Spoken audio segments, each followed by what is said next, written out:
I just published an article and deleted it, but because I didn't like the title. But it's going to change Judaism forever.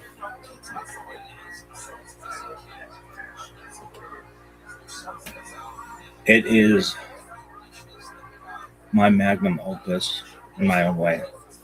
I don't know if I've ever written some. Oh, I have written stuff this long, easily. I wrote a 35-page. I wrote a 35-page paper in a week on the Kennedys. Oh, really quickly. Okay, so with a bunch of boys. Well, hold on. Do all the things, then tell your fucking story.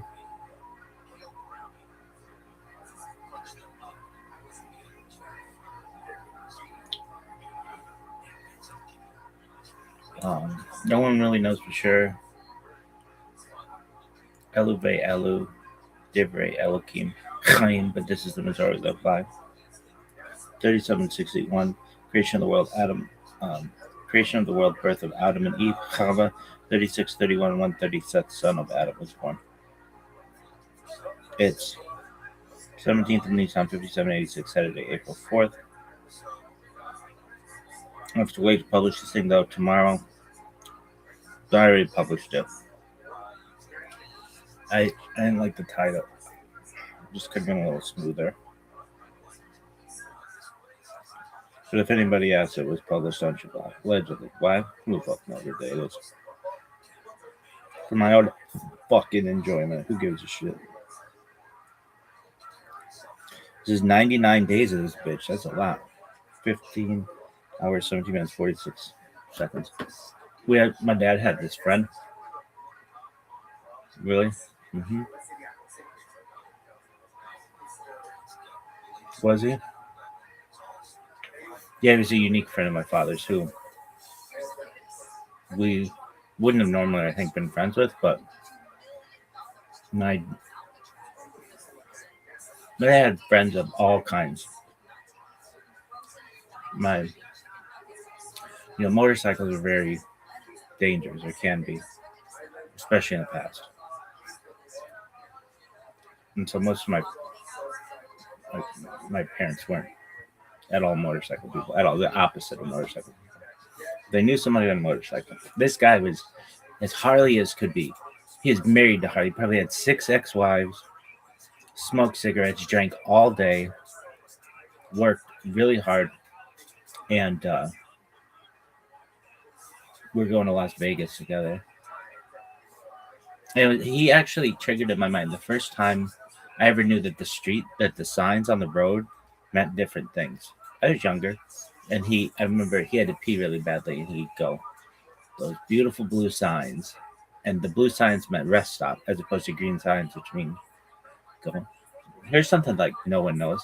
Most street signs in the United States are green, but a lot of people don't know how that was done. There was like some test, I believe by, I don't know who, but somebody that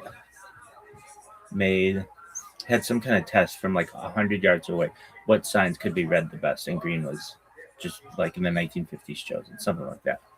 Anyway,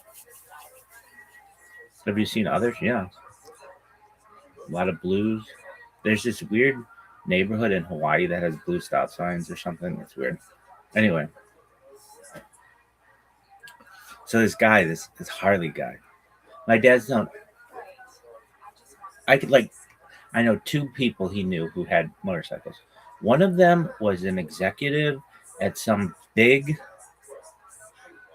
company. I don't remember which one,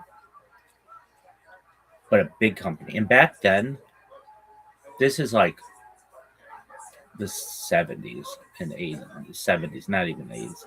But back then, if you had a motorcycle, you were seen as a tough cookie. Like, not a motorcycle. Fuck gold wings and that shit. I'm talking a Harley fucking Davidson.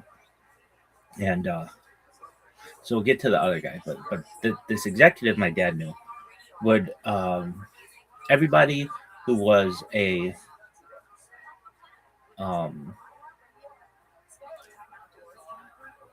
everyone who was an executive,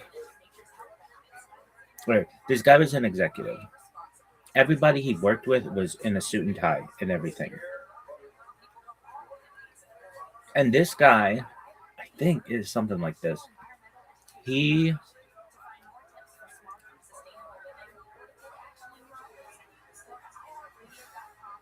he would come in like Harley wear as an executive, and people would be like, I mean, this guy was like a big dog in this company, and it was just not done then. Like maybe today it might be. I don't know. I love the phrase avant-garde, whatever. But back then, this wasn't a hipster. This was like a straight up like this this dog was different. Anyway, he was going to a um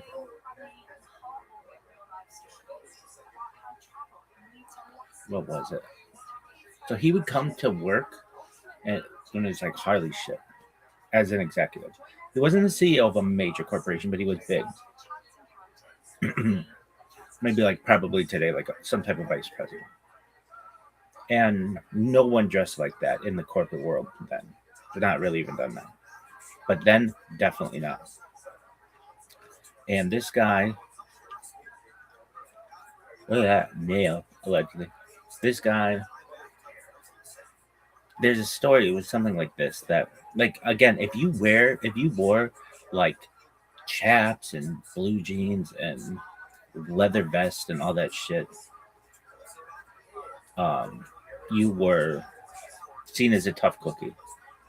Like, you were not seen as an executive, and this guy's not seen as an executive outside of his office. He was of the corporation. They obviously thought he was doing a good job, but when he was outside of that, no one thought he was. No one took him.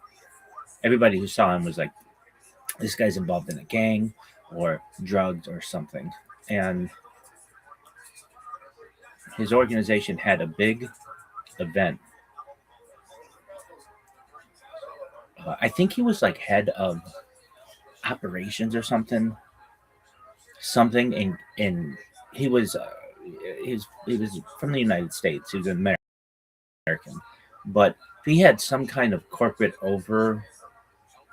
responsibility in Canada. And again, this is a was a big time executive for this organization, and he would go up to Canada maybe once a month or something in all his Harley shit and on a Harley and and he'd be driving on the, the the freeway or highway or whatever to go into Canada into customs, and there's like a bridge before you get into customs or whatever, and he would go in and do his thing, go to Canada, check on the operations for this like Canadian part of the company or whatever, and then come back to the United States a few days later after probably staying in a 5-star hotel. You know, everything just really nice. And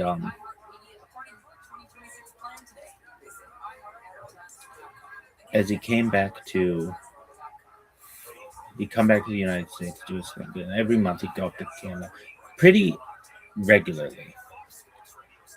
And one day, for whatever reason, maybe it was winter in Canada or something. I don't know.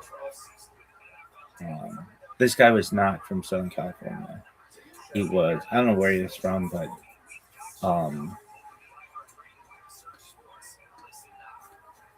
but maybe he moved perhaps.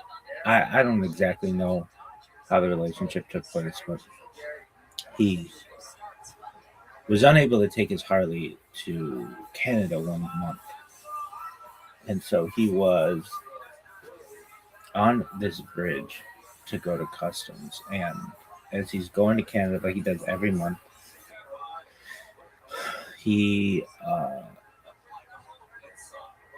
he took his car, or I think I want to, I want to say he rented a car for some reason. I don't know. I don't really recall the story that well. But he's sitting in traffic, and he sees it's traffic for miles before the border crossing. Border, just miles, and all of a sudden he sees some police officer start waving him in, and I mean it's like miles of traffic, and he's like, "Oh, this is not bad at all. Like they're letting me right on through. Look at all these suckers who are waiting in line at the border crossing. Like this is easy. I wonder why they keep they're all waving at him. All the police officers are waving at him, and he's like in his own lane, and nobody else is allowed in this lane. It's causing all of this traffic. And he gets to the border, and they stop him, and they say, where are you going? And he says, well, and he's like, like, he's like, I'm an executive with whatever company. And they're like, oh, yeah, we know all about you. And, you come to Canada every month, and you've got a different vehicle today. And he's like, yeah, because it's like Canada, it's cold or whatever. And he's like, they're like, step out of the vehicle, sir. And they like back then were nicer to someone that like today they get on the fucking, like no matter who you are, they're gonna be like, get the fuck out and pulling guns on them and shit for stupid shit. And he's like, okay, why do you want me out? What did I do wrong? They're just like step out of the vehicle. He steps out of the vehicle. Now normally you go through the border, it's like just a few minutes, no big deal. He does it all the time. But this time he is sitting there watching them take this car apart. Every nut, every bolt, every seat cushion, everything. They take this entire car apart right there with all this traffic. And he's just sitting there looking as they take this. They take the engine apart. They take the tire bolts off. They take the muffler off. Everything. And they look through this car. And they find nothing. Now, as I tell this story, now I kind of recall, maybe I could be wrong. I might be mixing these two stories up with two people, but another one has to do with a private plane. We won't go into that story, but they take this entire car apart, and they find nothing. And the executive's like, what's going on? They're like, we received a tip from someone that said that you would regularly come to Canada basically bringing in drugs, and we can't find anything. And he's like, are you kidding me? I'm an executive with this company.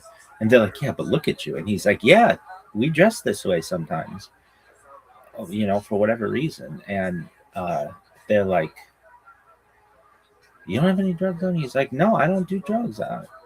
They're like, but look at you. And he's like, I don't do drugs. That's not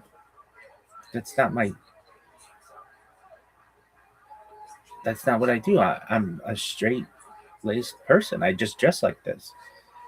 And they're like, all right, well, take your car. And he goes, that's not my car. It's a rental.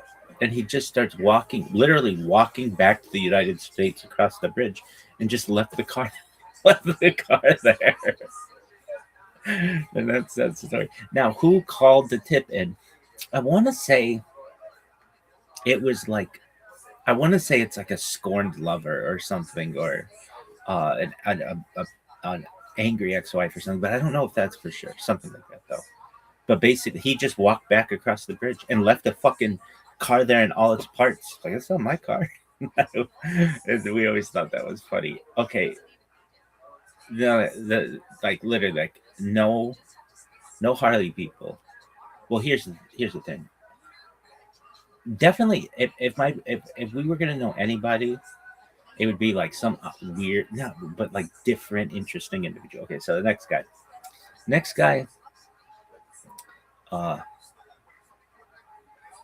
so at the end of that story, yeah. So the guy just walked back across the bridge, back to the United States, just left the car there, which is hilarious. Not my car. All right, the next story is my. We were on our way to Las Vegas, and depending on the way you go, there it can be a drive, and there are these blue signs, and I remember this guy we knew. His name is I don't know what his real name was. No idea. No one knew what his name was. Everybody called him 99. His mother called him 99.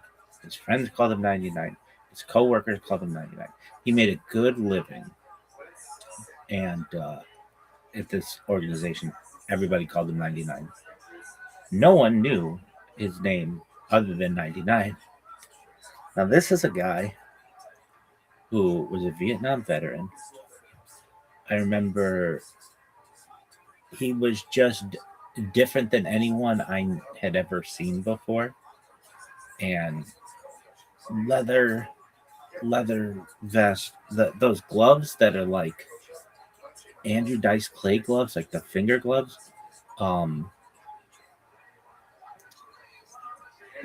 Just a rough guy, but made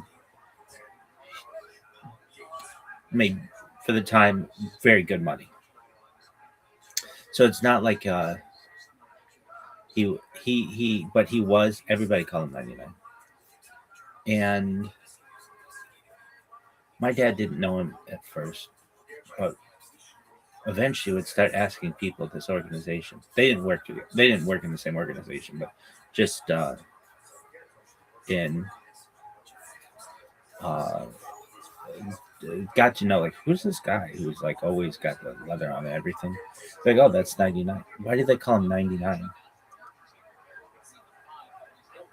And there's this phrase, and I'm gonna slaughter it, but it was everybody would, when anybody would ever ask him that, or ask why are he called 99,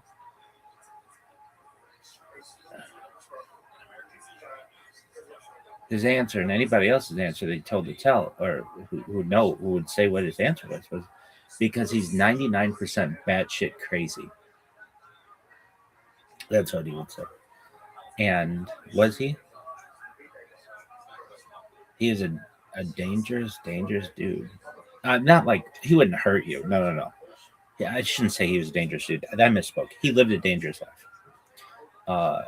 And he would get on this Harley and cruise around and boots and leather and studs and all kinds of things. And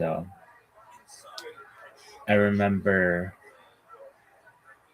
I only met him, like, we just, like,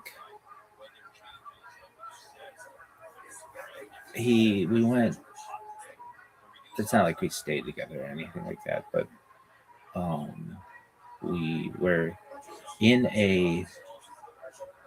I want to say, and I could be wrong on this, but it was like an executive, oh, what you would consider like a Sprinter van today, but it was like I forget what they call it, like a conversion van, like a nice, they like made it like nice for shuttles to places, perhaps wherever. It wasn't a limo, but I've been in limos, but it was like uh as I recall, it wasn't like a normal like I don't it was just a different, I don't know, I was younger. So I remember him saying those beautiful blue signs.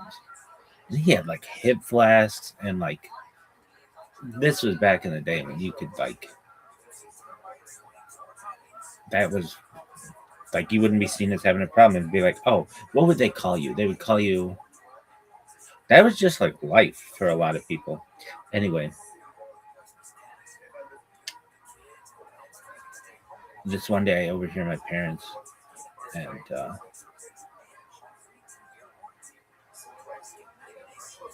something, and they're like my dad said to my mom or something like, "You're never gonna believe what I found out today." And I was like, "What's that?"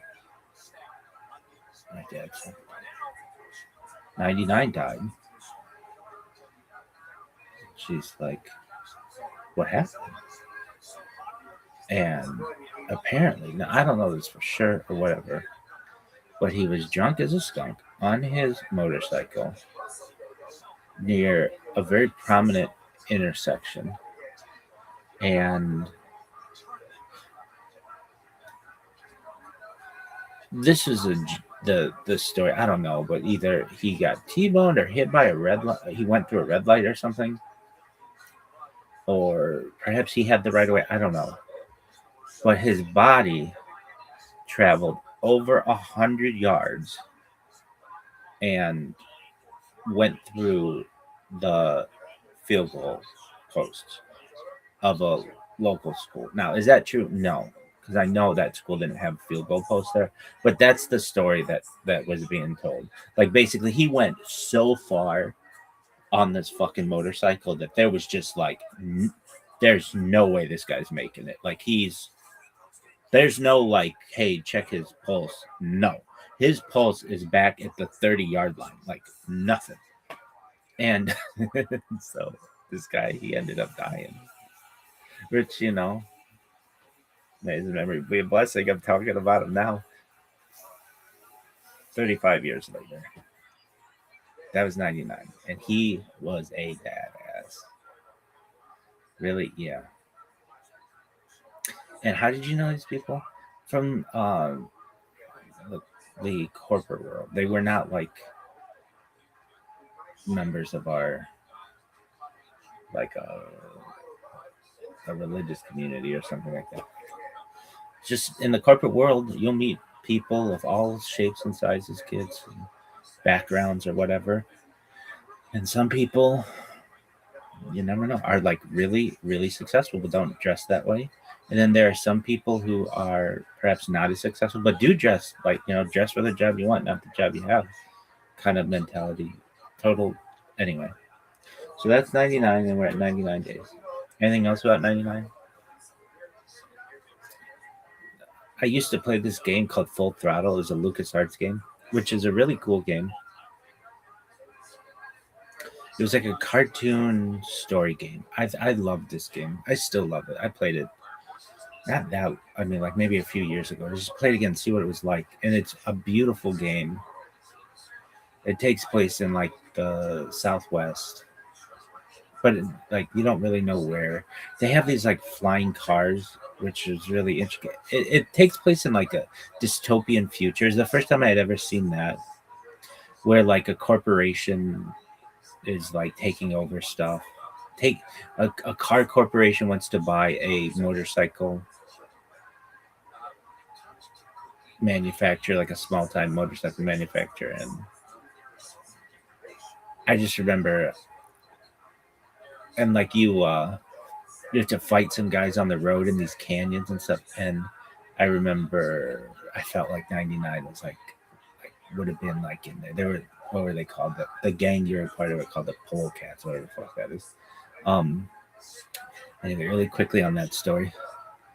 I would play this game and I'd play and play and play and play and play it. And I could not get past this one part. It was just like impossible. And I think I'm not a big fan of cutscenes. I'm always like go, go, go.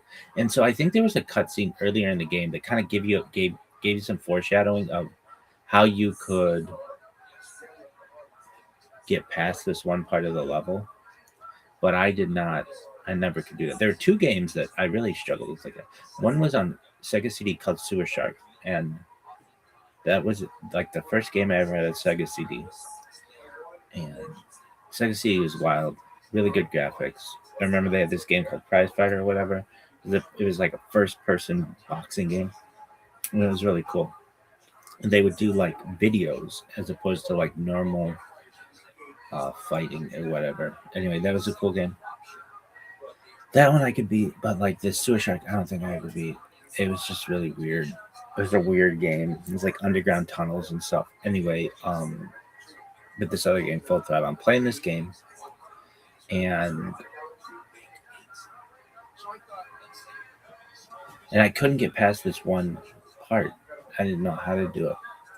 And so one day, my mom and I were at Barnes and Noble, and I begged and begged and begged for the strategy guides. Strategy guides used to be really big. I used to read strategy guides just like for different games and like come up with like put things in spreadsheets and like all kinds of data. What'll happen if these two guys fight in a video game? Who's gonna win? Who's got the most hit points and all that other stuff? And speed and it's like whatever. But I mean that was like really important. What if there's an army of these guys? All that. Love that for games like well, Civilization had a strategy guide that came with it, really thick. That was Civilization 2, I should say, which is like to this day it might be my favorite effing game. I love Civilization. But Age of Empires is the big one. Age of Kings, Age of Empires, whatever that. Like those are so big. The two something. Anyway, those were big. No, Age of Empires, The Conquerors. Love all that shit. And then they came out with an Age of Empires 3, which is okay. There were some shitty parts of it though. The thing is, in those games, I could never get enough troops. There was always like I think a limit of 200 population or whatever. Anyway, I always wanted more people, but for processing, just computers couldn't handle it. Anyway, I'm playing where I'm at Barnes and Noble, and I see like Full Throttle, this book, and I'm like, oh, I have to have this. I have to have this. I have to have this. And I beg and beg and beg and beg. And this was very exceptional, but we were able to get it for whatever reason. Maybe I'd been good. Maybe we had whatever. Like, but we got it. And I went and I read it and I read it and I read this thing that like basically it was a timing thing. It wasn't like a skill thing or whatever. It was about like fighting a guy on. So you'd be going through this canyon, and you have like two guys next to each other, or like there'd be a guy on a motorcycle, and you come up next to him, and you like kick him off his motorcycle and steal his shit, and then you get his like there's like a chain and a tire iron and some other shit, and then there's this one like alien. It's not alien, but it was something like gang, and they would always whoop your ass. There's like no way to beat them. Okay, so this was a game where you had to like use different things in the game to do something. So you get this slime and you throw it at the guy, and if you threw it at the guy at the right time, or no, you threw it at the guy, he would fall over, or whatever. You got his glasses, and then you got his glasses, and then you could see into the secret cave, and then the secret cave had some shit in it, and I needed the strategy guide for that. Anyway, after that, I just whatever. There was this guy in this game. He made my friends and I laugh so hard. I forget what it was. He would like spit out, or he had teeth that fell out or something. That you had to use like a little RC car at like this what do they call it? Like a monster truck rally or something. It wasn't monster truck rally, but it was like a demolition derby. That's what it is. Anyway, there's just a really interesting game. And then once I beat that game, they had like trailers to the next game. There's another LucasArts game that I think I played the I played the they call it a demo. Played the demo of it. It was called Grim Fandango or something like that.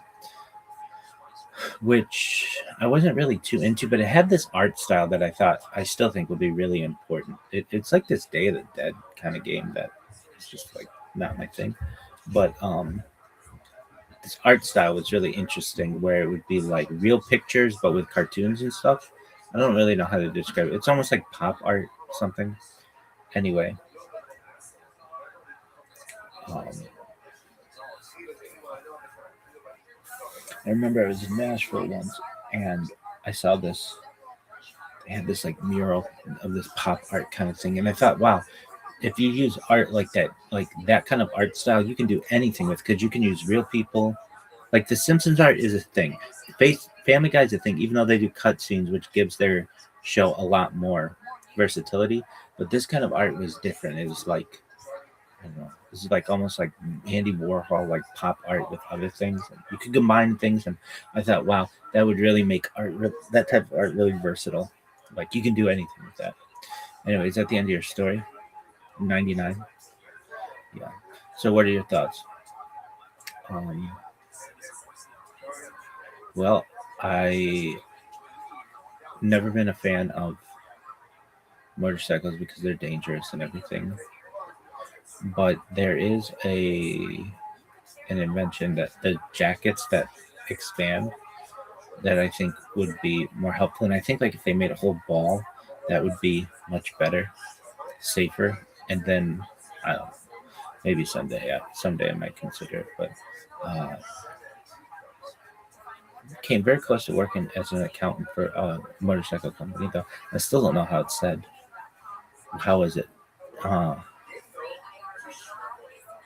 Danison or something? I don't know, some Italian company in Costa Mesa. Um,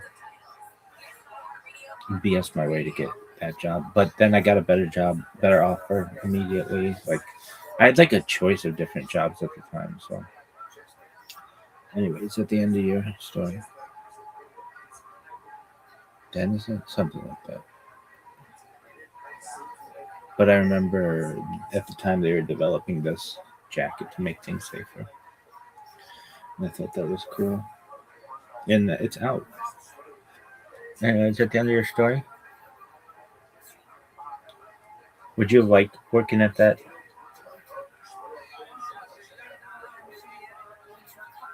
motorcycle organization? Well, they had a pretty hot reception. It's Italian one, I can tell you that. No, I wouldn't have liked it. Why? Because I didn't know what I was doing. I was just being like BS in my way. But to quote my previous boss, who had an accounting degree from the University of California, she was the chief financial officer. You're the best accountant I've ever met. All right, are you done? Is that enough? You want me to know? Yeah. Anything else you want to review before we get into the shit? Oh, so you published this article. Is it going to be big? Yeah. And what's the argument that's going to win out? The cool and that fish thing. Really? It's a really difficult argument. Have you ever worked this hard on an argument? Well, I don't think so. It's like the sword and the stone of Judaism for Shabbat. But no, I've never known anybody to make the argument. It makes sense to me. It absolutely makes sense to me. I think there are other arguments in it as well that are valid, but perhaps halakhically they're a little weaker. But to me, the 1 out of 7 is pretty simple. But anyway, is that the end of your story?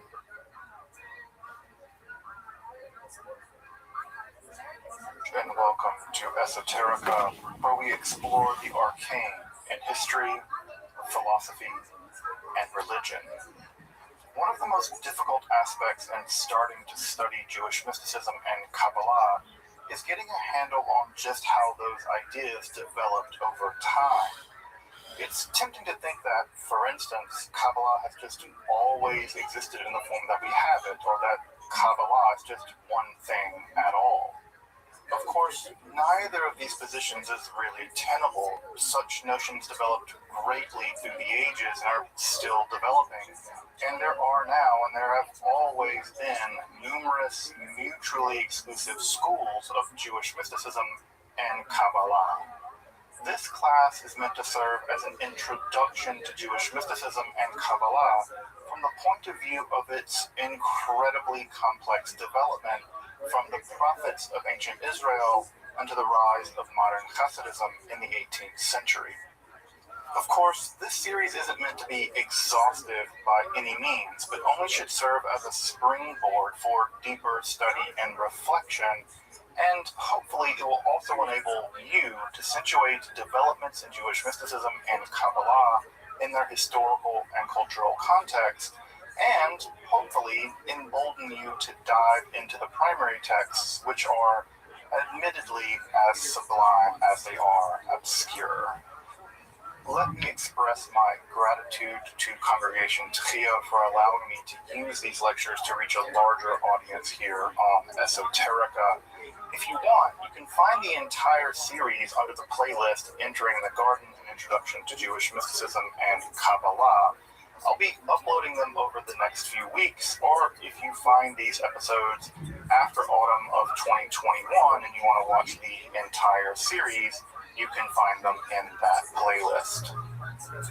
If you find this series on Kabbalah interesting, I'd hope you check out my other content on topics in esotericism and perhaps consider supporting the production of free academic and scholarly topics in occultism, hermetic philosophy by joining my Patreon or perhaps with a one-time donation.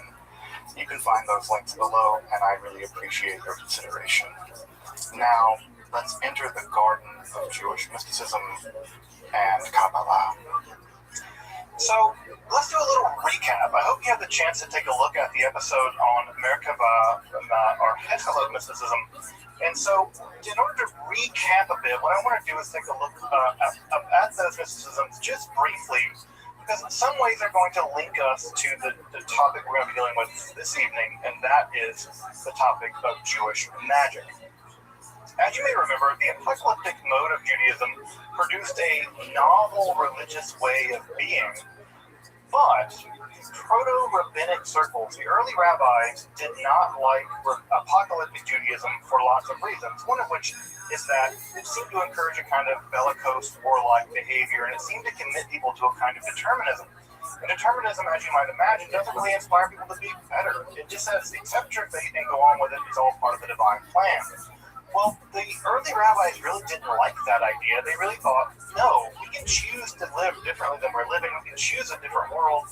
And that emphasis on choice and moral responsibility on the part of the rabbis really tilted rabbinical Judaism away from, not completely away from, many of the central tenets of apocalyptic Judaism. Now, what does emerge in the world of apocalyptic Judaism is a new kind of mysticism that, ironically enough, does actually prove to be popular, at least with some rabbis. Now, I don't want to paint a wide brush or paint with a broad brush and say, yes, all of Merkava and Shir Koma mysticisms are popular among the rabbinical elite. That's definitely not true. If you know anything about rabbis, one of the things that rabbis do as a hobby is disagree with one another. So there's just no evidence to say that the rabbis were terribly interested in all practicing these forms of mysticism.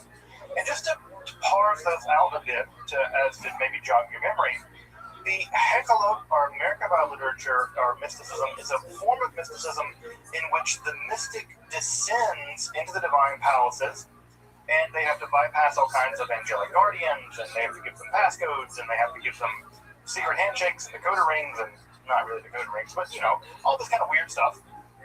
And by doing that, they eventually descend through the various palaces of God and ultimately arrive with what we would now call a beatific vision, which is to say they are allowed to gaze upon the throne of God. In some of this literature, they're allowed to sit upon the throne of God, which I always imagine, like, remember when you were a little kid and you would sit in the big kid chair, and You would sit in like the big people chair, and you'd be like real small, sitting in a giant recliner. I kind of always imagine that's what it's like to sit in the throne of God. It's like a really worn out, like gritty recliner that's super comfortable that your like granddad sat in for 50 years. That's what I imagine to be the throne of God. So you can sit in the throne of God, and sometimes you can be transformed into an angel. Why you want to do that, I don't know, but you could, right? And Enoch, of course, is a quintessential version of someone who, according to one of the books of Enoch, is transformed into an angel. Alternatively, you could do the nerd option, and the nerd option is math. And the nerd option includes gazing upon the divine body and measuring it, right? You measure it in this parasang Persian unit of 3.5 miles, and you're allowed to learn the secret names of all the different parts of God's body. Left eyebrow and right eyebrow and left ear and right ear and all these things, and you're allowed to measure the parts of the divine body. And these numbers may have been something like a meditative technique, although we really don't know. It's a very bizarre form of literature, a very strange form of mysticism. Although I will say, as I pointed out last time, that Maimonides actually might be arguing against the Merkabah Shior Koma literature in the Guide Complex. That might be the target, at least, of some of his analysis in the Guide Complex. Which, by the way, just to drive that point home, if that's the case, and I think Menachem Kellner makes a really great case that it is, that means the greatest work in all of the history of Jewish philosophy is a response to a form of Jewish mysticism, right? It's downstream of mysticism. It's a reaction to Jewish mysticism. And I think that can't be underestimated and underplayed. I think that's incredibly important if it's true, and I happen to believe that it's true, at least to some degree. The other form of literature that we talked about, or mysticism, is what is called the Sar Torah mysticism, the Prince of the Torah. And this is a para-rabbinic. We think that these guys may have been in rabbinic circles, maybe on the outside of rabbinic circles, not quite the inner core, but maybe kind of the hipsters outside smoking cigarettes in the dive bar where the rabbis hung out. These guys wanted to summon a kind of angel called the Sar Torah, the Prince of the Torah. And this angel would teach them rabbinic lore, laws, and secrets very rapidly. I don't know, this is like the person that comes to you the day of the exam, who's a C student, and asks if they can see your notes, and they try to download all your notes the day before the exam, right? It's like, they're that guy.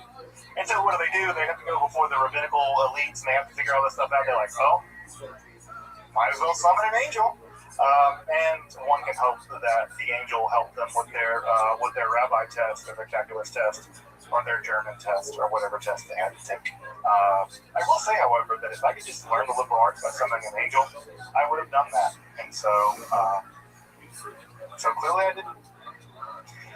Just as a last thing to remind folks, dozens of these manuscripts survive. Dozens. Right? And history is a bad place. History is a dangerous place. It's a vicious place. Very little survived, right? When you write a book down on papyrus in Egypt, the odds of it surviving anywhere outside of Egypt are pretty low. And so we have dozens of examples of these texts surviving, being transmitted into Europe, surviving into the Middle Ages, in the world of the Hashdi Ashkenaz, for instance, the world of the German pietists, who we'll get to later. These manuscripts survived, which means at some level they were popular, they were copied, they were probably practiced. So we see them being used over and over again. We see elements of the Hekhalah literature appearing, for instance, in the Talmud. We also see elements of the Hekhalah literature appearing in the New Testament, which I don't have to remind you, is a Jewish text written by Jewish people, right? So the New Testament also contains some mentions of Hekhalah literature, which is just to say that all of this is a witness to the popularity of these forms of mysticism and what might be called quasi-magic. And I say quasi-magic because the Sar Torah literature is a kind of quasi-magic, right? It is a kind of quasi-magic. And when I say quasi-magic, you are in fact summoning a being, right? You're in fact summoning a being to magically teach you stuff rapidly, right? You can't learn things rapidly normally. You have to download them somehow, right? Almost like putting a jack in your head and like downloading the information. The Sar Torah somehow has the ability to do that for you. So this is a bit of a recap that gets us up to speed and links for us, at least at some level, the distinction between Merkava mysticism, where you descend into the chariot, to the Sartora literature, in which you're bringing down an angel. And that bridges the gap for us at some level between mysticism and magic. And those two things are where we're going to move tonight. We're going to move in the direction of Jewish magic. So just 1 second, I'm getting a bunch of emails, which tells me that there might be something amiss. So let me see, just check those real fast before we jump right in. So I want to make sure that I'm not missing something in the wrong room or whatever. So 1 second, folks. Sorry again. No, okay, well, good, great. I just want to hear like 5 emails go off all of a sudden randomly. It's better just to check and make sure I'm not in the wrong room or some other kind of mistake. Alright, folks, let's turn to Jewish magic. Now, as you might imagine, magic and Jewish magic more specifically present a lot of complex problems, right? They present a lot of complex problems. The first problem is that the term magic and the concept of magic is basically impossible to pin down. Scholars have been trying to pin down what exactly one means by magic for a couple of hundred years, maybe more than that, really more than that.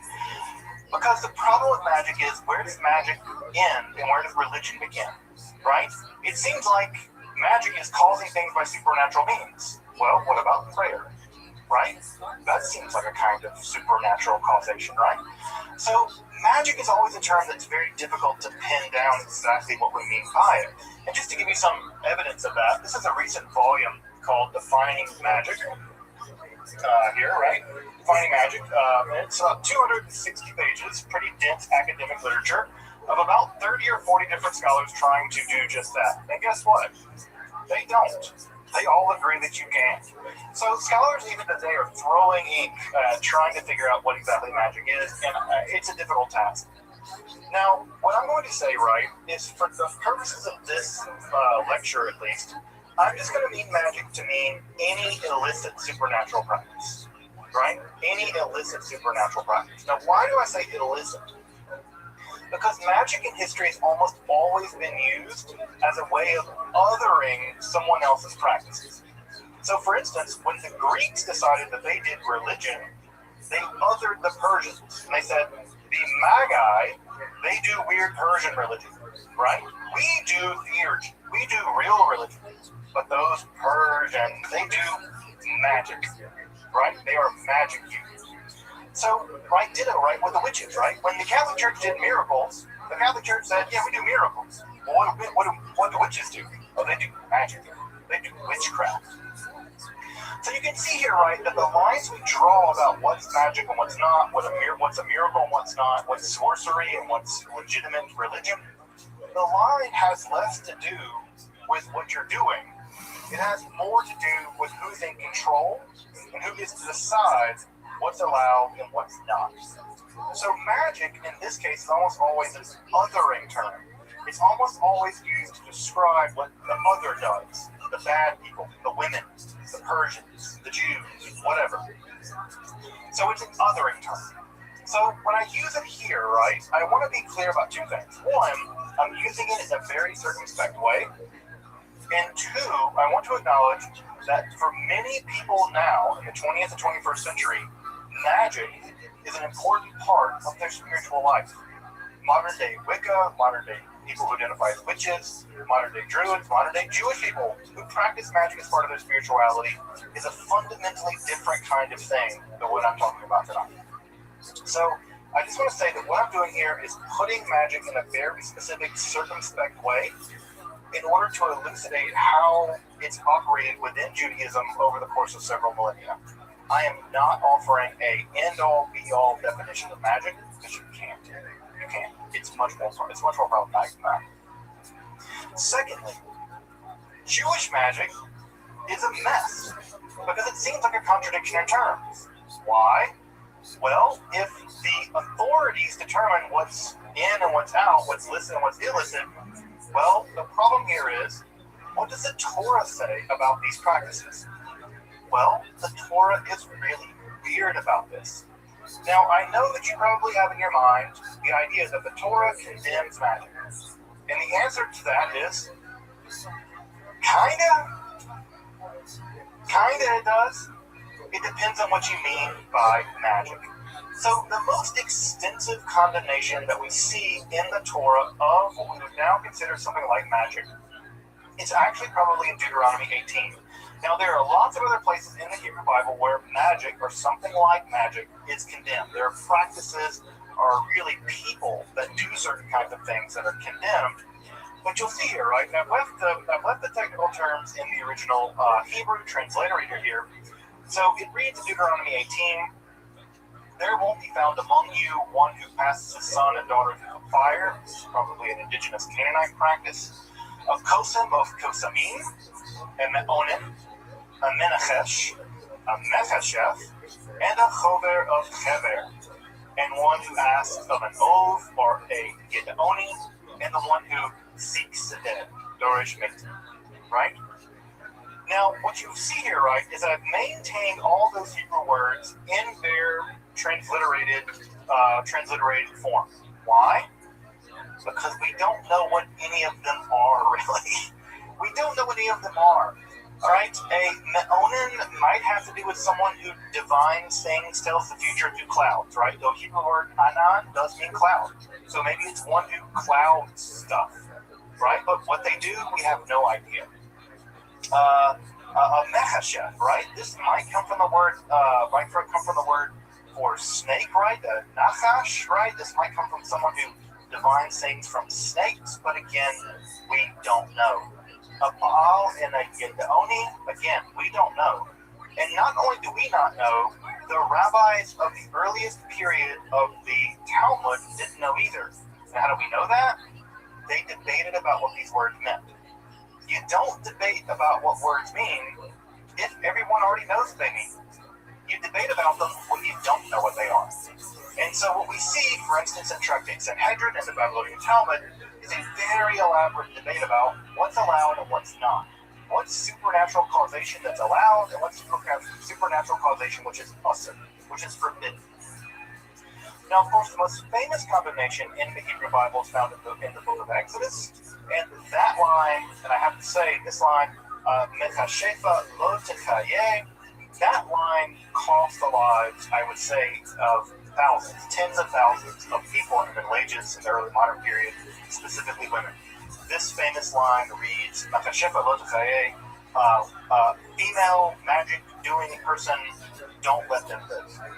Right? That's literally, and of course you probably know it more famously in the King James Bible translation, suffer not the witch to live. Right? That line led thousands, tens of thousands of women to their death in the early modern period during the witch hunts. We think that number is somewhere between 40 and 60,000 people, mostly women, were executed during the witch hunts.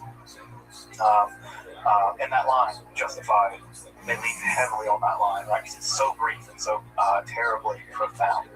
Now, of course, we have this line, Mechashefa lo techayeh. By the way, you'll notice for folks who understand some Hebrew, it's in the feminine form, right? It's specifically targeting women.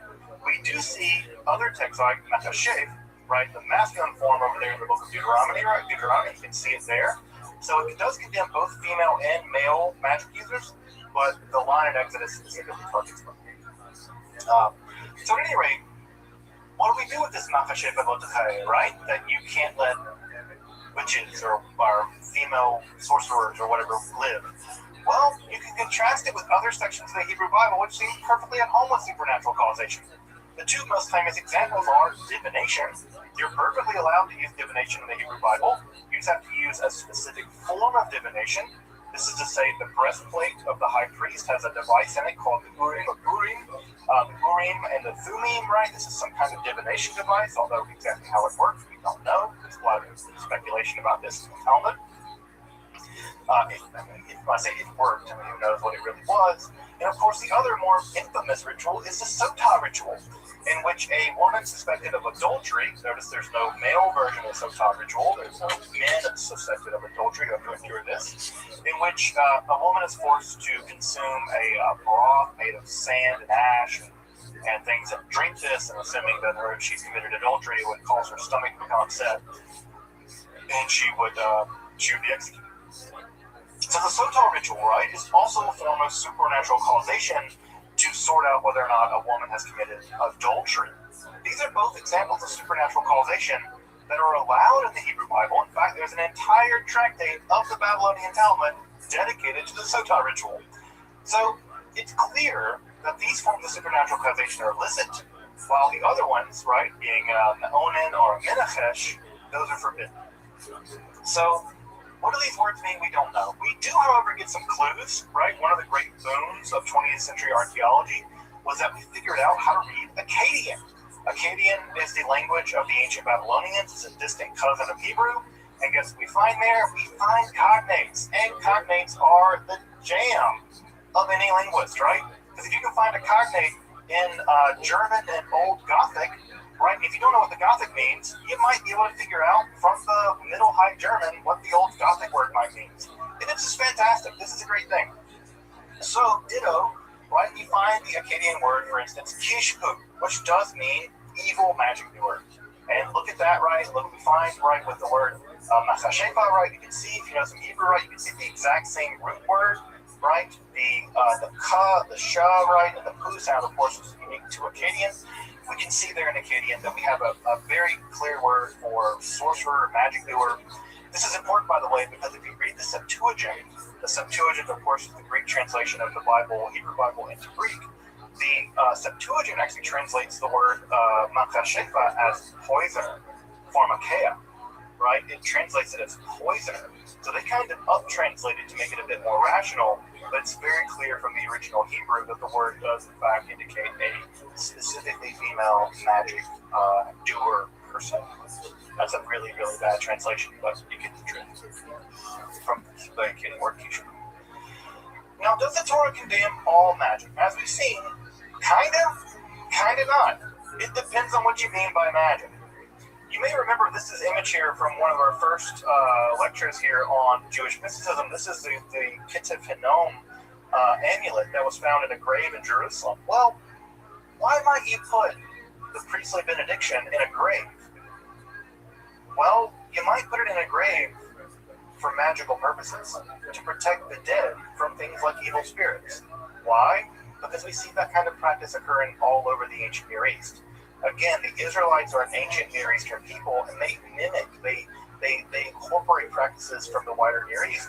And so when you see an amulet written on silver with blessings on it, the natural leap is that this document is some kind of amulet to protect the dead, perhaps from evil spirits. Well, if that's true, and I think there's good reason to believe that it is, that makes the earliest section of the Hebrew Bible ever recovered an amulet, and therefore a magical object. Now, just let that settle in for a moment. That would mean that the earliest example of the Hebrew Bible that has ever been recovered is a magical device. I think that's profound when thinking about the history of magic. That means magic predates, at least in terms of material culture, everything else we know about the Hebrew Bible. And I find that to be profoundly interesting. Right? Profoundly interesting. Now, does that mean that the people that put those amulets in those tombs were allowed to do that? Does that mean that they were operating within the normal limits of what was acceptable at the time? No. We have no idea. What we do have is the material history, and we have to deal with it as such. Right? It's not for me to judge yay or nay. All I can say is, someone wrote a blessing that eventually became part of the Hebrew Bible on a silver amulet and put it in a tomb.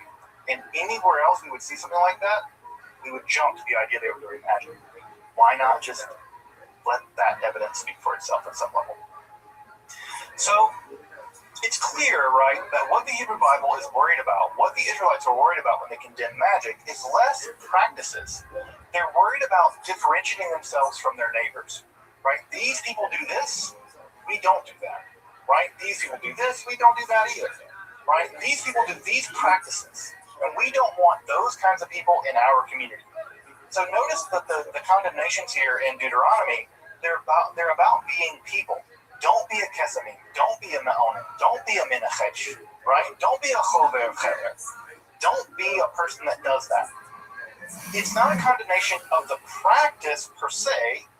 It's a condemnation of those kinds of people being in your community. And as we'll see in just a minute, right, many Israelites, at least one Israelite, a very famous one, had to consult with one of those people. So again, the condemnations we see here are not condemnations of practice typically. They're condemnations of people doing those practices. Why? Probably identity formation. We're not those people. We're not those kind of people. But also, it's theologically threatening. If you're moving in the direction of monotheism, right? If monotheism is in your wheelhouse, and you're moving in the idea that there's a singular God who does everything in the world, well, what does it mean if there's like Menachem down the road or Chava down the road, and they can like monkey around with reality and like bring people back to life, or curse crops, or make people fall in love with each other? It seems like they have access to supernatural powers over and against the supernatural powers of your God. And that's worrying. That's a theological worry. Because if your God is the only God and the only one really in control, who are these people? And what are they tapping into? How do they have access to these weird powers where they can make someone fall in love with someone else, or make someone get a sickness, or cure a disease, or bring someone back from the dead? That's all very anxiety producing. If monotheism, strict kind of monotheism, is ultimately where you're going, where God and God alone has those kinds of powers. And of course, you'll see that same anxiety play itself out later in, for instance, Christianity. But Christianity has an easy answer for that. Their answer is they're working with the damn devil, right? And if they're working with the devil, that's how they do this stuff. The Israelites, at least the Israelites once they've adopted monotheism, don't have that answer, right? And so this is a much more complicated problem for them, at least at this point, prior to the apocalyptic. Then later on, fallen angels will teach people all kinds of bad stuff, as you can see early on in the book of Enoch. The clearest account of magical practice among the Israelites is to be found, of course, in the Hebrew Bible. Because where else would it be found? And that account, of course, is to be found in the story of the Ba'alat Ov. You'll notice here, right, that we have that prohibition on consulting an Ov or being an Ov back in Deuteronomy. But here we have a person with a title, Ba'alat Ov. We don't know her name, but we do know her title. She is a mistress of the Ov.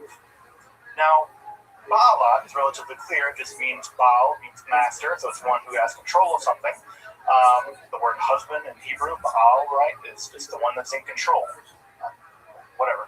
Aside, the Ba'alat Ov here is a mistress. She is she, at least gender-wise, grammatically speaking, and she's a mistress of the Ov.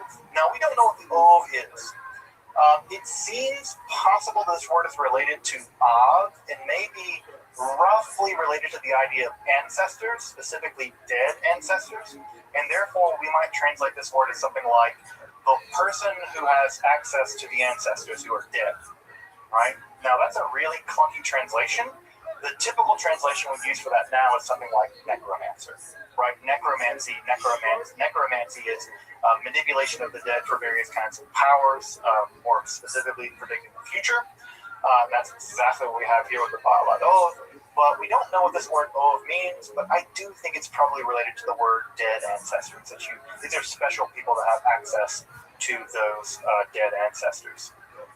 So, you may know this story, right? Saul is in a war with the Philistines. King Saul, first king of Israel, is in a war with the Philistines, and it's going badly. Well, not only is it going badly, God has abandoned Saul. Saul goes to the legitimate forms of divination, the Urim and the Thummim. He consults them, and, well, God doesn't pick up, right? It's like when you're in a big problem, and you call someone and they don't pick up, well, you freak out. Well, Saul freaks out. So what does he do? He goes to an Ov, right? He goes to one of these people, the Ov, and he consults with this woman. It's a woman character here.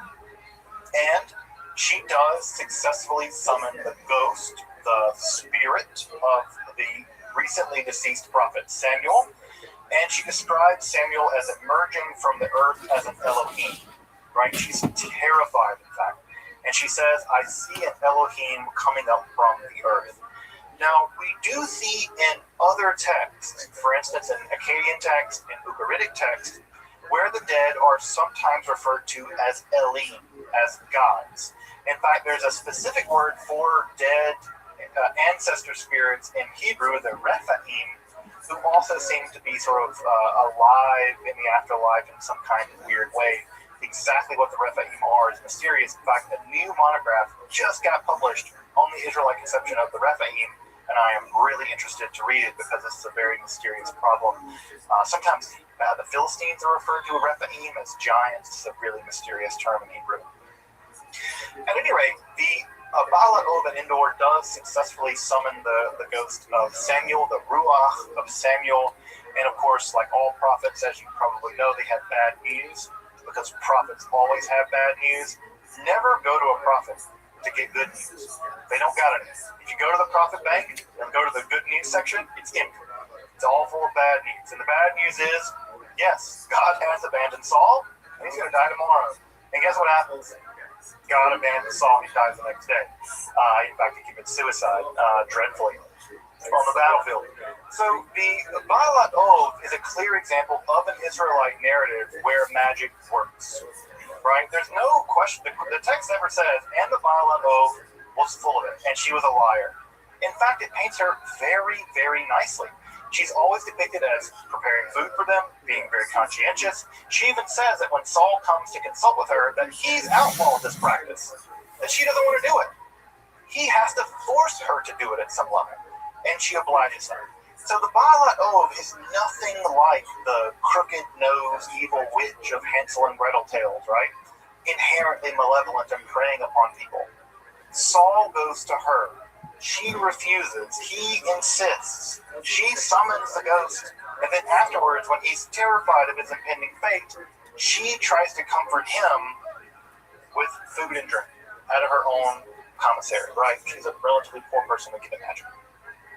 So the image of the Baalat Ov, and sometimes this term is described as the witch at Endor. I really don't like the translation witch at Endor, because the term witch is so loaded in our imaginary that it summons an image of this woman utterly unlike how she's presented in the text. So I think we should call her what the text calls her. We should call her a Baalat Ov, because it indicates that she's an expert, right? She's an expert at this, right? Because clearly she is. Also, if you might start Star Wars fans, right, you'll recognize the name Endor. Endor in Hebrew, of course, becomes Endor in Star Wars, and there's a lot of weird Star Wars stuff in the Hebrew Bible and Star Wars. So anyway.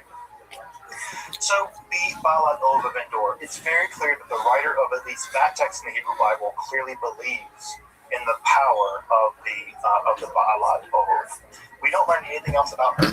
She comes into the story, she gets a few verses, and then she's gone. We never learn anything else about her. At the same time in the Hebrew Bible, there are a lot of weirdos, right? A lot of weirdos, right? The Bible's full of weirdos. The most weird, perhaps, are Elijah and his student Elisha. And these two guys are associated with all kinds of miracles. As you may remember, they're weird prophets from back in the day. They're called Ish Elohim, men of God. It's a weird, specific term for folks who are able to not only do prophecy, but also do miracles. And the only times in the Hebrew Bible where the dead are resurrected are always in relationship to Elijah and Elisha. That's the only time in the Hebrew Bible. That's amazing, because the dead being resurrected is a big deal, because typically only God has power over life and death, and Elijah and Elisha are both respectively able to resurrect the dead, at least those recently dead. In fact, people can be thrown into a grave and jump out alive. It's really spectacular. By the Second Temple period, Solomon, King Solomon, the son of King David, is also associated heavily with magic, specifically the ability to control demons. Again, remember, in the apocalyptic period, angels and demons kind of burst on the scene in a way that they hadn't previously in Israelite literature. And these demons, these sort of supernatural malevolent creatures, or at least quasi-malevolent creatures, can be controlled through various magical means. And one of the magical means that we learn about early on, as early as the Dead Sea Scrolls, by the way, and also Josephus and Philo both recount tales in the 1st century of the ability of Solomon to control demons. Specifically, demons were used in the construction of the first temple. That's interesting and weird, because you have a king of Israel using a bunch of demons to control them, right? Specifically the demon Asmodeus, who's actually a Persian demon, right? Remember that Zoroastrian connection, right? Ashmedai is a Persian deity, a Persian demon, not an Israelite one, but he's imported into Judaism during the process of the Babylonian exile in the Persian period. So Solomon has the ability, at least early on, at least by the Second Temple period, to manipulate demons. And for folks out there who are interested in magic, you probably already know, there is an entire branch in the Western magical tradition called Solomonic magic that carries this idea forward to this day. There are people out there to this day practicing variations of Solomonic magic that survive all the way back from the Second Temple period, that have survived into the Middle Ages until now. I won't say that they're exactly contiguous, but there's at least a tradition of Solomon as having the ability to control demons, specifically in the construction of the first temple. Now, that story doesn't occur at all in the Hebrew Bible. There's no evidence there in the Hebrew Bible, but it does begin to occur around the period of the Second Temple period, in the apocalyptic period. And we see it again as early as things like the Dead Sea Scrolls, where there is an exorcistic psalm attributed to Solomon who can do some demon wrangling. Would you go to a demon rodeo? I would go to a demon rodeo. All right. The other place, right, where we also see is in the Galilee. The Galilee in the first temple, in the Second Temple period, was kind of jumping, hopping with weird dudes who could do miracles. You may know Choni the Circle Maker, right? He was famous. I think it's my partner, Rabbi Alana Alpert's favorite rabbi of all time is Choni the Circle Maker, who we had the great privilege of davening at his kever, his tomb in the Galilee. Choni, as you may know, is famous for forcing God to make it rain, but not make it rain a lot, right? Choni said, I'm going to stand in this circle, and I'm going to stand here until God makes it rain. Eventually, God made it rain, but God punished Choni, made it a torrent. And Choni said, that's too hard, God. Turn it down a notch. And God turned it down a notch and made it rain normally, and Choni left his circle. This almost led to the excommunication of Choni, because the idea here was that Choni was using powers to manipulate God. That's the thing. How cool is that? Of course, the other guy that we know from this time period, the famous exorcist and the Messiah, you may know of him. His name is Josh, Yeshua of Nazareth, better known as Jesus. Although they call him Josh, we're fine with him. Yeah, his name just is the Jewish, the Aramaic word for Joshua. Of course, Jesus also engaged in a great deal of miracle making, predominantly exorcism. Jesus, if he were not known as the Messiah and the central chord of Christianity, would probably be known as a pretty famous Jewish exorcist. In fact, the majority of the miracles that he did involved exorcism. Another famous rabbi from this time period, of course, is Hanina ben Dosa.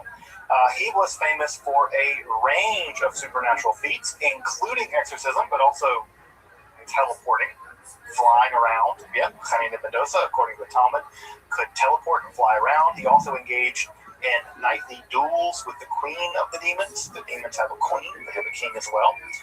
Lilith is the queen, and Ashmedai is the king, depending on what text you look at.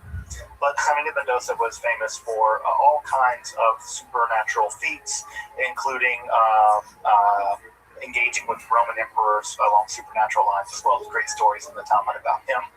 Of course, we should also mention Shimon bar Yochai, who would be famous as the writer, allegedly, of the Sefer Zohar, the central text of Kabbalah. We'll get to that in a few weeks. But of course, Shimon bar Yochai is also attributed to have committed a great deal of miracles.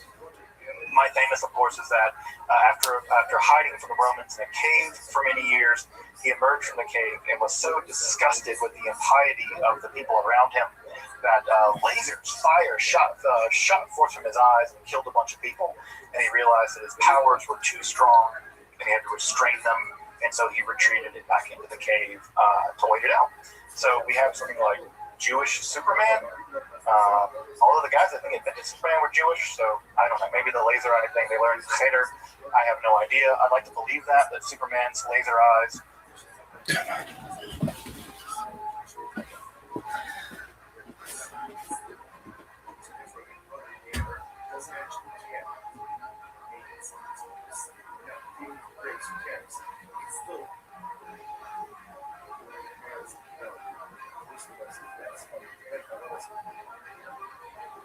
That works fine for my life.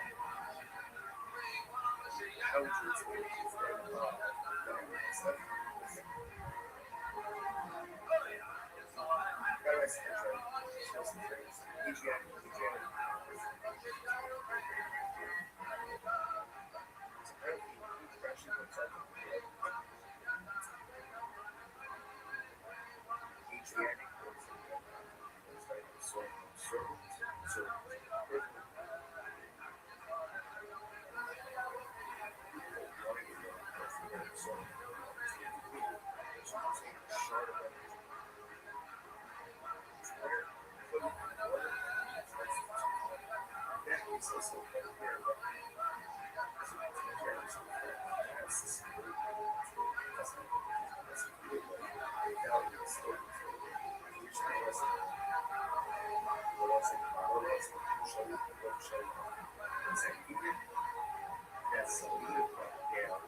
Are attributed to Shimon Bar Yochai, but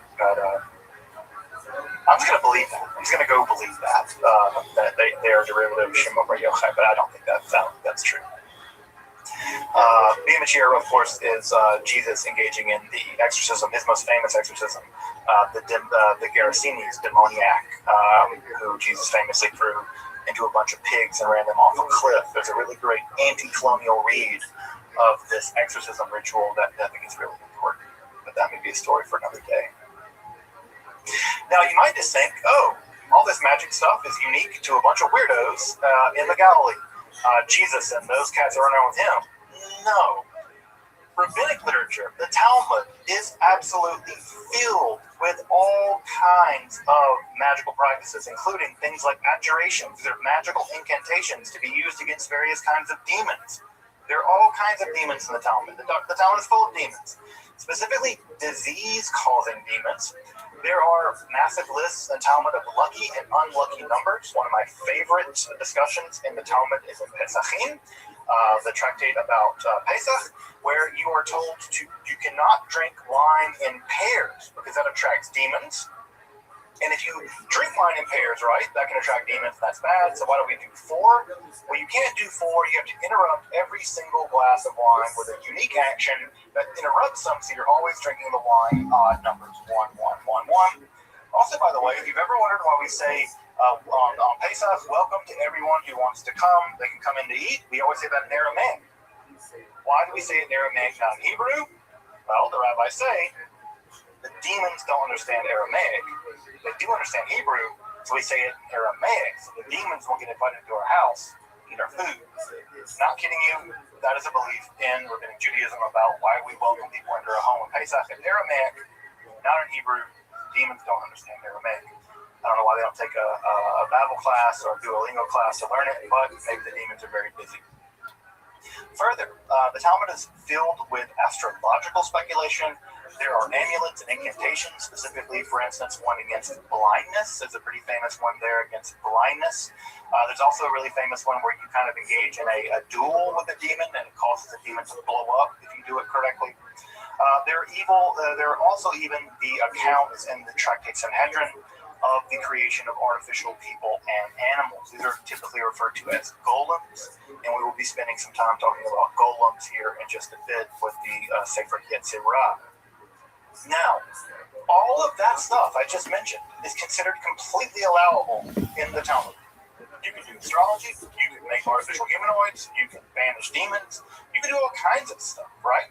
There's a lot of things that look a lot like magic in the rabbinical imagination, but what's really clear is that not everything is allowed. For instance, we read in Pirkei Avot in the Mishnah, right? The more flesh, the more worms, the more possessions, the more worries, the more women, the more witchcraft, the more maidservants, the more uncouthness, and the more servants, the more theft. It's a famous line from Pirkei Avot. But again, the more women or the more wives, the more witchcraft. Of course, this is clearly misogynistic, but we also see here there's still a combination of witchcraft, right? Again, the link with women. Again, what we have here, right? What men do, what rabbis do, summoning demons and making things, that's okay. It's when women do stuff like that. Ew, that's witchcraft. You see it? The other end, right? When men do it, yeah, we can get by. When women do it, it's witchcraft. And this again, here's an example of what seems to me patently a form of magic, right? This is from Tractate Gittin in the Babylonian Talmud. Gittin has to do with divorce. The rabbis taught, on coming from a bathroom, a man should not have sex until he's waited long enough to walk half a mile. Why? Because the bathroom demon is with him for that time. And if he does have sex, his children will be epileptic. So we have a theory of epilepsy, not a very good theory of epilepsy, but what's the reason? If you go into the bathroom, there's a bathroom demon. By the way, the bathroom demon features prominently in the Talmud. So the bathroom demon, once you go to the bathroom, they attach themselves to you, and they follow you for at least a half a mile. But I guess after half a mile, they go back to the bathroom. And so if you have sex with the bathroom demon attached to you, then your children may become epileptic. Is that magic? Well, it'll do until magic gets here. Looks like magic to me, right? Superstition, magic, religion, the boundary between all these things is incredibly fake, right? The boundary between all these things is fake. Now, if you're curious about if I'm just listing a couple weird things, I'm listing the least weird things, folks. There are far stranger things in the Babylonian Talmud about demons and magic that I have not mentioned here. And I've done an entire class for the Federation, in fact, 8-week class just on Jewish magic. So you're getting basically the Spark Notes version tonight. But I can guarantee you, if I can fill an 8-week class with Jewish magic, I guarantee you there is a ton in there. So after the time period of the apocalyptic, Jewish magic really goes international. That is to say, Jewish magic leaves Palestine, and there is a great deal of magic out there in the world. I may have to speed up a little bit just to make time here, but if I go a little bit over, hope folks will forgive me. In the early common period, Jewish magic Jews were associated with magic, and Jewish magic was heavily syncretistic, which is to say that Egyptian, Roman, Jewish, pagan elements were all muddled together to form a kind of international magical practice, international magical language. And an enormous amount of magical documents and magical devices are attested in the ancient world. These are gathered together in what is typically called the Greek magical papyri, of which there are numerous examples of Jewish magic being practiced in the ancient world, both by Jews, but also non-Jews using Hebrew or using Jewish names for God for their own magical purposes. Why? Because they thought the Jews and the Jewish God had some kind of special magical power. This is just a small gathering of some of the magical devices that are definitely associated with Jews that have survived from the ancient and late classical world. So you can see here we have love spells, right? If you would cast this into a fire to form a love spell. You see a Difficciones, right? Difficciones is a A curse tablet here written upon in metal that would be used to curse people. You see amulets here that invoke angels, right, to protect you from various kinds of spirits. You see a curse here on the left-hand side, written on papyrus that is survived from the late classical period, early medieval period. And perhaps most shockingly, you can see one of the 3 skull devices that have been found with Hebrew incantations written on the skull of a dead person. The skull incantations we have, I can pull it up for you later if you really want to read the entire incantation. But 3 of these skull incantations have been found throughout the ancient late classical world, and these skull incantations are something that most Jews would be shocked by. The touching of a dead body to do anything at all is completely unimaginable. The use of a skull to write an incantation on to harness some kind of magical powers would fill many, many ancient Jews with shock and disgust. And yet, there's no denying that all these forms of magic were being practiced by Jews in the ancient world. And I say all of these practices, if you look at Roman, Greek, Egyptian, other practices in the ancient world, you will find the exact same forms of magic being practiced by them. Lead tablets, magical amulets. The skull thing is kind of weird, but magic love spells, right? In fact, you cast this into a fire, and it says, if as this burns, may the heart of Rachel burn for me. We even have Rachel's name written on there. We don't know who Rachel it was, but some Rachel. Think of Rachel, any Rachel. But also we have named people here in this curse as well. So, needless to say, right, just looking at this on the screen, people who say Jews don't practice magic, that's not a thing we do. Well, you got some archaeology to deal with. Like, really? There's a lot of this going on, right? And again, this is just what survived. If this one survived, you can imagine how much there was. You can imagine there must have been a ton of this going on. In fact, what's great about this one here is that there are spaces left for the names to be put in, which meant this was made commercially, right? So this device was made commercially, and then the magical practitioner would go in and add the names in later to kind of make it work. This is being sold. This was a commercial object you could buy in the shuk or whatever in the market from a ritual expert, and they would cause people to curse people or cause people to flourish or whatever. A very popular form of Jewish magic in the ancient world, but also a popular form of Christian, Mandean, and pagan magic was incantation bowls. Incantation bowls were bowls with images typically of demons. Some of our earliest depictions of the demoness Lilith are found in these incantation bowls. They would be, you would draw an image of the demon that you want to bind. You can see that these demons here are bound with chains. You can see that their hands are tied here, or they're bound with chains. And then an incantation will be written around the periphery of the inside of the bowl, and then the bowl would be buried upside down, right, concave part down, in the doorway of your house. And the idea is any demon coming in will be captured by the bowl, right? It's sort of like a glue trap, like you would use on a mouse. Don't use glue traps on mice, that's really, really cruel. But kind of like a glue trap, but for demons. For demons.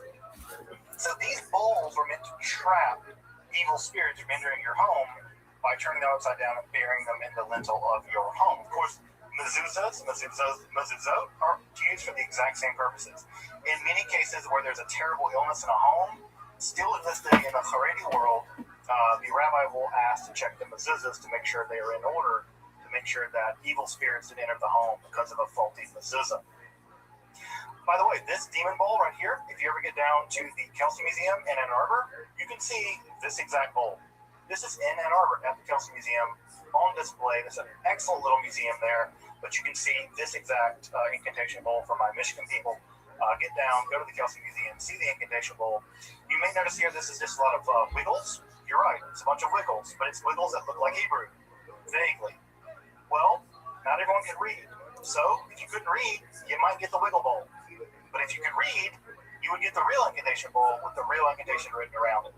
So we have these illiterate bowls, right, that are written with pseudoscript. And by the way, we can always tell who these are meant for because the Aramaic ones are always for Jews, the Mandean ones are the Mandeans, the other ones for Christians or whatever. So everyone was using these. There are thousands of these. If you get your chance to go to the Royal Ontario Museum in Toronto, They have one of the largest collections of these demon bowls in the world. They have a whole wall of them. So if you really want to, these demons here are bound with chains. You can see that their hands are tied here, they're bound with chains. And then an incantation will be written around the periphery of the inside of the bowl, and then the bowl will be buried upside down, right, concave part down, in the doorway of your house. And the idea is any demon coming in would be captured by the bowl, right? It's sort of like a glue trap, like you would use on a mouse. Don't use glue traps on mice, that's really, really cruel. But kind of like a glue trap, but for demons. For demons. So these bowls are meant to trap evil spirits from entering your home by turning them upside down and burying them in the lintel of your home. Of course, mezuzahs are used for the exact same purposes. In many cases where there's a terrible illness in a home, still to this day in the Haredi world, the rabbi will ask to check the mezuzahs to make sure they are in order, to make sure that evil spirits didn't enter the home because of a faulty mezuzah. By the way, this demon bowl right here, if you ever get down to the Kelsey Museum in Ann Arbor, you can see this exact bowl. This is in Ann Arbor at the Kelsey Museum on display. There's an excellent little museum there, but you can see this exact incantation bowl for my Michigan people. Get down, go to the Kelsey Museum, see the incantation bowl. You may notice here this is just a lot of wiggles. You're right, it's a bunch of wiggles, but it's wiggles that look like Hebrew, vaguely. Well, not everyone can read. So if you couldn't read, you might get the wiggle bowl. But if you could read, you would get the real incantation bowl with the real incantation written around it. So we have these illiterate bowls, right, that are written with pseudo-script.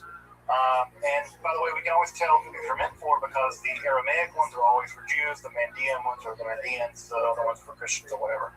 So everyone was using these. There are thousands of these. If you get your chance to go to the Royal Ontario Museum in Toronto, they have one of the largest collections of these demon bowls in the world. They have a whole wall of them.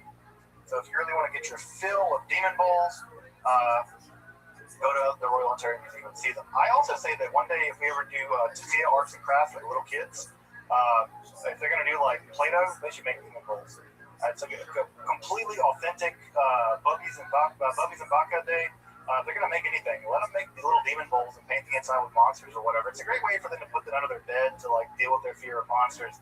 I feel like this is an authentically Jewish way of dealing with fears about monsters and demons by allowing kiddos to make these bowls and maybe have a bit of catharsis in trapping the demons in the bowls. So anyone who says, again, the Jews don't do magic, well, I got 10,000 demon incantation bowls that you got to deal with. Just as a bit of wrapping up, folks, I want to go through these a little more rapidly. We're coming close to time. Another text that begins to emerge at this time are exactly books of magic, right? Books that we might call grimoires. These are books of magic. One of the more famous, very early ones is called the Sefer HaRazim. I've done episodes on my Esoterica channel on almost all of these books. So if you really want to dig deep into some of these books of magic, almost all of these I've covered in depth, 20-minute episodes or so on my channel. So we have this is a book called the Sefer HaRazim that was recovered in fragments in the Cairo Geniza. It dates to around the 8th, 9th, 10th centuries. It could be perhaps earlier. And this system uses an elaborate system of angel magic and magical symbols. These magical symbols here we'll see all throughout Jewish magic to use this magic to get what you want, whether it's winning horse races or gaining love or turning invisible or whatever. The Sefer HaRazim has a spell for you. It uses these various magical, it manipulates angels by using various kinds of magical symbols to get them to do what you want. Remember, the Sar Torah literature does something similar. It allows you to rapidly learn rabbinic lore. Here we're having it used to do a lot more wider things, including things like turning invisible and healing people of sicknesses, and also cursing people with sicknesses, because who doesn't get salty sometimes? Another famous text from around the 10th century is the Charba de Moshe. This is an Aramaic magical book that uses a first section, which are long strings of Hebrew or Aramaic letters, and then you would extract out of those long strings Hebrew Aramaic letters certain sections. I've highlighted a section here that you would use for doing various things, and you would use those sections along with a magical spell. And those magical spells would empower those code words, and those code words would do all kinds of various things, like turning invisible, making people fall in love with you, cursing people and turning invisible, the same kinds of things that most magical spell books actually do. They're pretty repetitive once you get into them. So this one's interesting because the Sword of Moses is that long list of seemingly random Hebrew letters, which are then extracted out and then used for magical purposes that I mentioned earlier. So the sword is actually what is going on used. Some of these magical words also show up later in Christian magical texts, which means that Christians were so interested in Jewish magic that they had the Jews translate some of it for them so that they could use the magical power as well, and then convict the Jews of witchcraft and kill them. But hey, history, dangerous place. Some other famous texts, right, are the Sefer HaYashar and the Sefer HaMalbush. The Sefer HaYashar is a text of astrological Jewish magic that tells you how specifically to do magic on certain kinds of days so that you can focus your magical power using astrology. Again, anyone who says that ancient Jews don't do astrology, well, again, got some text for you to deal with. Of course they did. Everyone did astrology. So we have a magical text that uses magic, angel magic and astrology to manipulate various forces in the cosmos to accomplish various ends. And of course we have the Sefer HaMalbush, which allows one to make a special kind of cloak or garment inscribed upon with various magical names of God that allow you to do all kinds of things. For instance, summon an invisible army, which doesn't want a 7-nation army, or whatever, right? Your Jack White quote, miles may vary, right? But you can use the Sefer, the Malbush, the garment, to do all kinds of magical things, and you write upon this garment with various kinds of magical names of God, and you fast and sort of things as well in order to enact the magical power. I picked this image up, by the way, FYI, because this is an image of a Jew from the Middle Ages, and notice he's also forced to wear a yellow device, but notice it's a yellow circle as opposed to a yellow star. So this, I just find this image interesting because he's forced to wear a identifying marker, but it's not the star of later periods, it's the circle. This is also in Germany, a sort of horrifying harbinger of things to come. Perhaps the most famous book of Jewish magic and history is the Sefer Raziel HaMalach, the book of the angel Raziel. Raziel, of course, is a name that means the secrets of God. This is actually a collection of various books, including the Sefer HaMalbush. It's still printed to this day. In fact, I have a copy right behind me. This book is actually printed in very, very tiny little editions, so you can carry it around in your house or put it in your car. And even the book itself is said to have magical powers even to this day. You're looking at an image here of some magical angelic script from the Sefer Raziel. These devices are meant to allow you either kamayot or amulets, which guarantee you various things like success or defense from magical evil powers. So again, here we have magical devices, and these magical symbols, by the way, date back all the way, some of them all the way to the Greek magical empire of the first centuries of the Common Era. So this is a 2,000-year-long process of practice of Jewish magic. This famous edition was printed in 1701 in Amsterdam, but like I said, it continues to be printed all the way to this day. In fact, I have an entire copy printed on one piece of microfilm, because the idea is as long as you have a copy of the book, even if it's just on microfilm, then the book still has magical power. Then I have an entire copy on microfilm downstairs with the Sfarim. So this book, the Sefer Raziel HaMalach, is said to have power, even just having it. In fact, I have several copies lying around. And so here again, we can see these magical images, and this idea of this magical script continues to be used all the way down to this day in modern occultism. It occurred most famously, of course, in the 1530s edition of Cornelius Agrippa's 3 books of occult philosophy, and it continues to be reprinted in modern books of witchcraft. Modern witches continue to use these magical images all the way down to this day. Jewish magic is alive and well. If you go into Haredi bookstores, you will find books on kamayot and sekudot, books on amulets, books on magical psalms to recite for various magical powers.